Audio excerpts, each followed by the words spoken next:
Partie 2, jour 1140 du SVO. Dans la région de Krasnolimansky, les assauts sur Kolodez et Redkodub se poursuivent.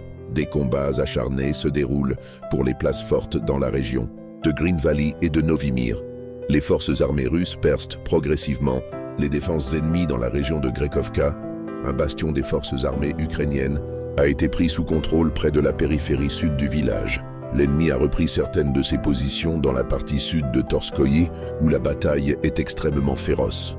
Il y a un calme relatif dans la direction de Kupiansk, avec des combats locaux éclatant périodiquement le long du périmètre de la tête de pont de Zaoskol. Aucun changement sur la section Kharkiv. Bataille de position dans la région de Volchansk et Liptsi. Depuis la région de Soumy, l'ennemi a tenté de percer la frontière dans la région de Tyotkino, Noviput et Krasnoktyabrsky. Le ministère russe de la Défense a annoncé la libération du village. Marino se trouve à 6 km au sud de Yunakovka. De violents combats ont lieu à Yunakovka même. Il s'agit de l'un des principaux centres logistiques de l'ennemi lors de l'organisation d'attaques sur nos frontières.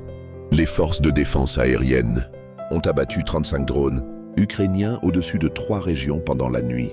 Au total, 127 drones de type avion et 5 bombes aériennes ont été abattues en 24 heures.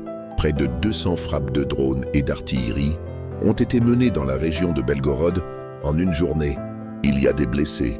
Dans la région de Koursk, un civil a été tué. Les forces aérospatiales russes ont mené une frappe combinée sur des cibles. Dans 6 régions d'Ukraine, il n'y a presque aucun détail sur les cibles. Le Danemark a annoncé un plan de soutien à l'Ukraine jusqu'en 2028 pour un montant total de 630 millions d'euros. En gros, il s'agit d'acheter des munitions. La Finlande a promis de fournir à Kiev des obus d'une valeur de 90 millions d'euros en utilisant des avoirs russes gelés. L'Australie a reçu l'autorisation des États-Unis de réexporter des chars Abrams des années 1980 déclassés vers l'Ukraine.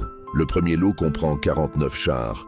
l'UE a convenu d'un fonds de militarisation de 150 milliards d'euros. L'un des principaux objectifs de sa création est de financer les forces armées ukrainiennes. De Moscou et Kiev ont échangé des listes de prisonniers de guerre.